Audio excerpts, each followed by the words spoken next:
భజ గోవింద స్తోత్రం. భజ గోవిందం భజ గోవిందం గోవిందం భజ మూఢమతే సంప్రాప్తే సన్నిహితే కాలే నహి నహి రక్షతి డుక్రున్కరణే మూఢజహీహి ధనాగమతృష్ణాం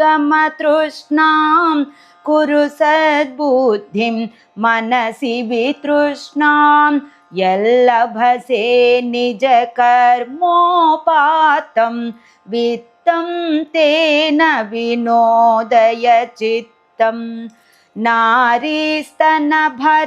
నాభిదేశం దృష్ట్వా మాగా మోహావేశం ఏతన్మాంసవప్సాది వికారం మనసి విచింతయ వారం వారం నళినీదళగత జలమతి తరళం తద్వజ్జీవితమతిశయ చపలం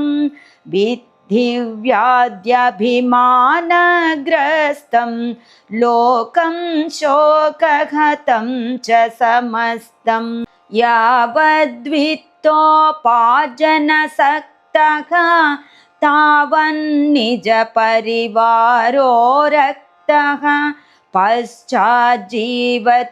జర్జరదేహే వార్తాం కోపి న పృచ్ఛతి గేహే యావత్ పవనో నివసతి దేహే తావత్ పృచ్ఛతి కుశలం గేహే గతవతి వాయౌ దేహాపాయే భార్యా బిభ్యతి తస్మిన్ కాయే బాలస్తావత్ క్రీడాసక్తః తరుణస్తావత్ తరుణీసక్తః వృద్ధస్తావత్ చింతాసక్తః పరమే బ్రహ్మణి కోపి న సక్తః కాతే కాంతా కస్తే పుత్రః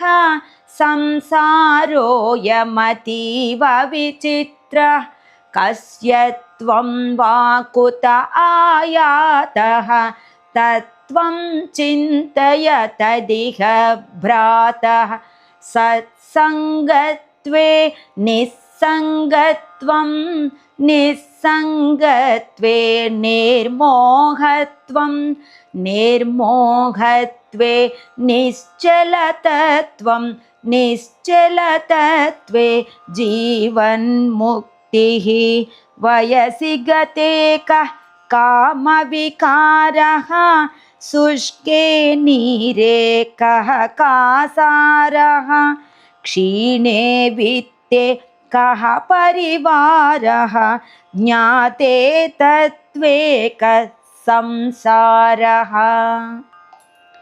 మా కురు ధన జన యౌవన గర్వం హరతి నిమేషాత్ కాల సర్వం మాయామయమిదమఖిలం హిత్వా బ్రహ్మపదం త్వం ప్రవిశ విదిత్వా దినయామిన్యౌ సాయం ప్రాతః శిశిరవసంతౌ పునరాయాతః కాలః క్రీడతి గచ్చత్యాయుః తదపి న ముంచత్యాశావాయుః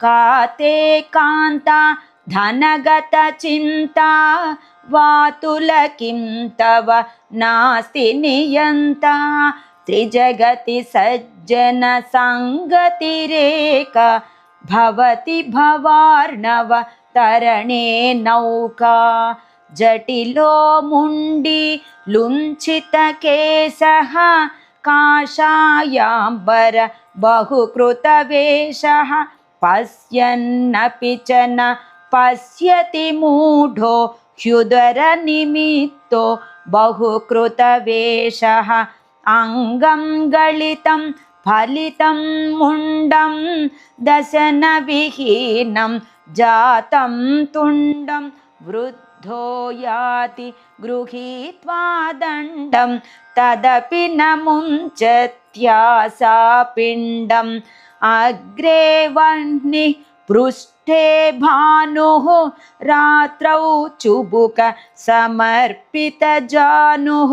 करतलभिक्षस्तरुतलवासः तदपि न मुञ्चत्याशापाशः कुरुते गङ्गा सागरगमनं व्रतपरिपालनमथवा दानं ज्ञानविहीनः सर्वमतेन मुक्तिं न भजति जन्मशतेन सुरमन्दिरतरुमूलनिवासः शय्याभूतलमजिनं वासः सर्वपरिग्रह भोगत्यागः कस्य सुखं न करोति विरागः योगरतो वा भोगरतो वा संगरतो वा संगविहीनः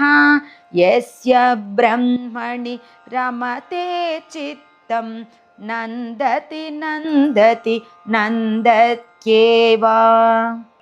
भगवद्गीता किंचिदधीता गङ्गाजललवकणिका पीता सकृदपि येन मुरारिसमच्च तस्य करोति यमोऽपि न चर्च।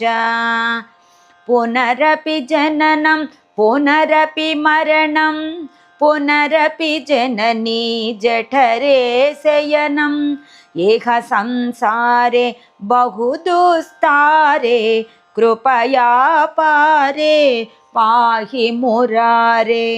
रथ्याकर्पट विरचितकण्ठः पुण्या पुण्य विवर्जितपन्थः योगी योग नियोजितचित्तो रमते बालोन्मत्तवदेवा। कस्त्वं कोऽहं कुत आयातः कामे जननी को मे तातः इति परिभावित निजसंसारः सर्वं त्यक्त्वा स्वप्नविचारः। त्वयि मयि चान्यत्रैको विष्णुः व्यर्थं कुप्यसि मय्यसहिष्णुः भवसमचित्तः सर्वत्र त्वं वाञ्छस्य चिराद्यदि विष्णुत्वं। शत्रौ मित्रौ पुत्रौ बन्धौ मा कुरु यत्नं विग्रहसन्धौ भवसमचित्तः सर्वत्र त्वं वाञ्छस्य चिराद्यदि विष्णुत्वं। कामं क्रोधं लोभं मोहं त्यक्त्वात्मानं पश्यति सोऽहम्। आत्मज्ञानविहीना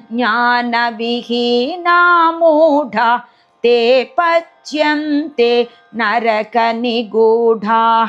गेयं गीता नाम सहस्रं ध्येयं श्रीपतिरूपमजस्रं। नेयं सज्जनसङ्गे चित्तं देयं दीनजनाय च वित्तम्। सुखतः क्रियते रामाभोगः पश्चादन्तशरीरे रोगः। यद्यपि लोके मरणं शरणं तदपि न मुञ्चति पापाचरणम्। अर्धमनर्धं भावय नित्यं नास्ति ततः सुखलेशः सत्यं। पुत्रादपि धनभाजां भीतिः सर्वत्रैषा विहिता रीतिः। प्राणायामं प्रत्याहारं नित्यानित्य विवेकविचारं जाप्य समेत समाधिविधानं कुर्ववधानं महदवधानं गुरुचरणाम्बुज निर्भरभक्तः संसारादचिराद्भवमुक्तः सेन्द्रियमानस नियमादेवं द्रक्ष्यसि निजहृदयस्थं देवं भज गोविन्दं गोविन्दं भज मूढमते सम्प्राप्ते सन्निहिते काले नहि रक्षति डुकृन्करणे। इति श्रीमद् आदिशङ्कराचार्य विरचिता भज गोविन्द स्तोत्रम्।